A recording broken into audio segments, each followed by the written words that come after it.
Doctors को एक hierarchy है जो डॉक्टर्स को यहाँ रखती है, उसके बाद फिर आते हैं हम जैसे डेंटिस्ट वेंटिस्ट, फिर उसके बाद आते हैं नर्सेज, फिर फिजियोथेरेपिस्ट, फिर ऑक्यूपेशनल, ऐसे रिहैबिलिटेशन वर्कर्स जो एक्चुअली डिजेबल्ड लोगों के साथ ज्यादा काम करते हैं, वो सबसे बॉटम में आते हैं।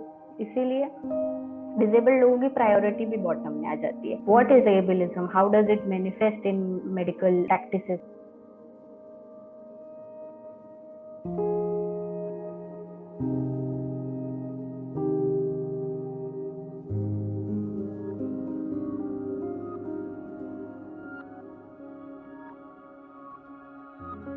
I am actually a dentist by practice from Chhattisgarh. I'm working in a grassroots not-for-profit organization called Search, which has been working here for over 30 years.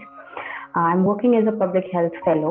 Yeah, I should begin with how India में under estimate किया जाता है disability को। हमारा census कहता है कि सिर्फ 2 या 2.5% लोग डिसेबल्ड है इस देश में, जो कि मतलब मजाक है। अगर कोई भी डिसेबिलिटी सेक्टर में काम करने वाले आप इंसान से पूछेंगे तो वो सिर्फ उस बात के ऊपर हंसेंगे, क्योंकि इनके जो डेफिनेशन होते हैं, परिभाषाएं होती है डिसेबिलिटी को नापने की, वो ही इतनी नैरो, इतनी इतनी प्रॉब्लम से भरी हुई है कि आप सही असेसमेंट कर ही नहीं पा रहे हैं डिसेबल्ड लोगों का। 2016 में तो जाके आपने 21 कंडीशंस को इंक्लूड किया, नहीं तो उसके पहले तो आप 7 ही कंडीशंस को डिसेबिलिटी से जोड़ के देख सकते हैं। बेसिकली ये अजम्पशन ये है कि डिसेबल्ड लोग हैं नहीं ज्यादा, मतलब वो एक साथ हमारे एक रिश्तेदार के इनके यहाँ वगैरह है, बट हम नहीं होते इतने डिसेबल्ड लोग, एग्जिस्ट ही नहीं करते। पहली बात तो ये प्रॉब्लम है। फिर दूसरी लेवल पे एक्नॉलेज भी कर रहे कि ठीक है कुछ है बच्चे जो डिसेबल हो रहे, तब उन्होंने सोचा नहीं कि जो रूटीन हमारा जो सिस्टम है हमारा वो काम नहीं करेगा उनके लिए, तो हमारे पास क्या है, तो आप एक पैरेलल सिस्टम तो नहीं बना सकते, आपको इंटीग्रेट करना पड़ेगा लोगों को उसी सिस्टम में।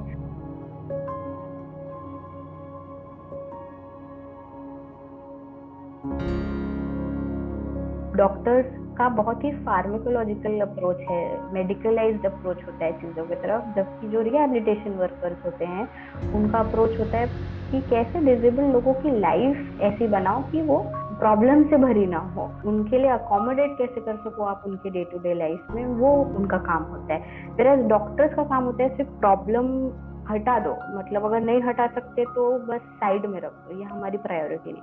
आई थिंक इसके वजह से भी हमारे हेल्थ प्रोग्राम ऐसे हैं, क्योंकि ये लार्जली डिजाइन किए जाते हैं डॉक्टर्स के ही डिसीजन के बेसिस में। कुछ एक bunch of male able bodies doctors, आपके पास डॉक्टर्स रहते हैं जो इन चीजों को प्लान करते हैं, तो डिसेबिलिटी सेक्टर का तो कोई इन्वॉल्वमेंट ही नहीं है। तो वो एक ऐसे पैरेलल चल रहा है डिसेबिलिटी सेक्टर, जो अपने आप को कैसे भी सस्टेन करने की कोशिश कर रहा है। अगर एक पर्सन है जिसको से एपिलेप्सी जैसी न्यूरोलॉजिकल कंडीशन है, तो मैंने अगर ट्रीटमेंट ले भी लिया, मुझे मेडिसिन लिख के दे दी, वो मेडिसिन की कॉस्ट कौन कवर करना पाए? काफी एक्सपेंसिव ड्रग्स हैं, मेडिसिन इतनी एक्सपेंसिव है, लोग उसको खरीदने की जगह न लेके सफर करना प्रेफर करते हैं। इंडिया का पब्लिक जन स्वास्थ्य की जो जन स्वास्थ्य सुविधाएं है वो सिर्फ 1 टाइम या 2 टाइम या 3 टाइम ट्रीटमेंट के लिए बनी है। जो लॉन्ग टर्म केयर जो हम कहते हैं या फॉलो अप जो होता है वो उसके लिए नहीं बनी है। मैं जब डॉक्टर के पास फिर से जाऊंगी, मुझे वही डॉक्टर मिलेगा जन स्वास्थ्य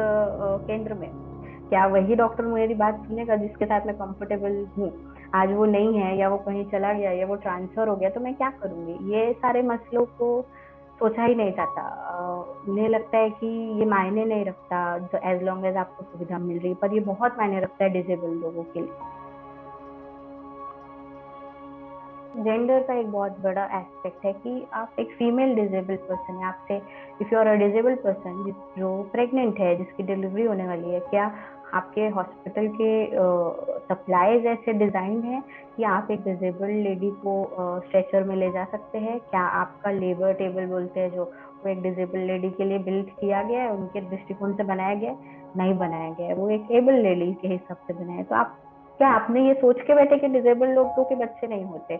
एक तो सबसे पहले आपको लगता है वो बस अकेले रहते हैं, उनकी शादियां नहीं होती और बच्चे करने का तो उन्हें कोई शौक ही नहीं है, ये ऐसे एक्सेप्ट कर लिया गया। इतने साल हो गए इंडिया के RMNCH बोलते हैं, reproductive maternal neonatal child health program को स्टैब्लिश हुआ अभी तक, it has done tremendously well otherwise, लेकिन जब डिसेबल्ड औरतों की बात की जाती है तो हैव डन नथिंग।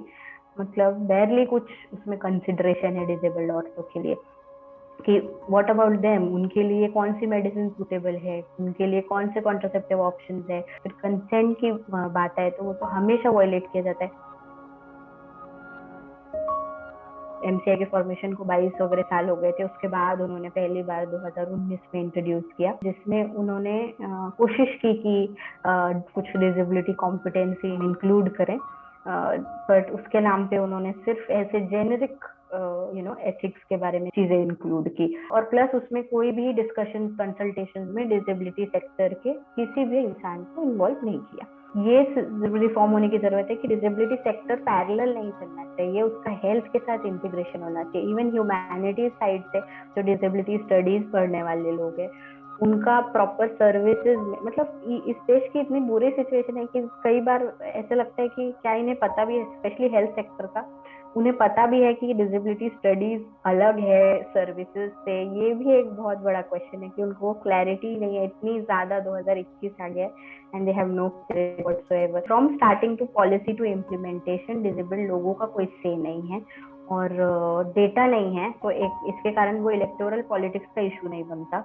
उन्हें लगता है कि है ही कितने डिसेबल्ड लोग। तो I think except few states like say Kerala, Tamil Nadu and even West Bengal, बहुत ही कम स्टेट्स है जहाँ पे डिसेबल लोग पॉलिटिकली कॉन्शियस हैं, अवेयर हैं या ऑर्गेनाइज हैं। Kerala has decent community health programs for disabled people, including people with mental illnesses. Even अभी कोविड के टाइम पे they have provided psychosocial support and basically therapy to people, especially जो Covid affected लोग हैं या फिर जिनके घर में किसी को कोविड हुआ है, they have provided free of cost, government has borne the cost of it. It all stems from जो मतलब केरला में रिफॉर्म्स हुए थे 1996 के अराउंड की डिसेंट्रलाइजेशन, तो there is much more power मतलब पंचायत और ग्राम सभा के हाथ में to sort of organise and come up with something जो ऐसा community based programme for illnesses. First thing would be कि municipalisation of health care, which is basically deprivatisation of health care, जो कि सैडली अभी नहीं हो रहा है।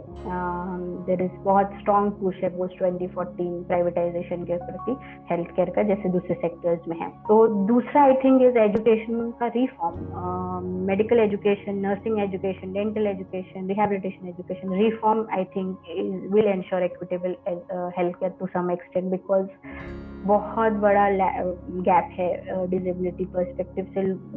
थॉट प्रोसेस ही नहीं होता वैसे डॉक्टर्स का। Are you looking at health care in every aspect, जो भी हमारे इवन वॉर और समथिंग लाइक ऑक्यूपेशन, आप उसमें हेल्थ के बारे में सोच ही नहीं रहे हो। If you take an issue of Kashmir, are you thinking about the health care status of people there while you're trying to make a political statement by revoking an article? Are you doing that? No. Health in all policies, I think that there is a need to push for that, at least post pandemic. I wish people start taking it up. Onus is not on individuals, it's on organizations, communities. We need to organize better to push for it. If health becomes a topic, then inequity in health also has to become a topic. When you talk about caste, you talk about health. When you talk about gender, if you're talking about trans people, so are you talking about their healthcare, or are you just talking about their social protection? So it should include, basically health should be included in every discourse.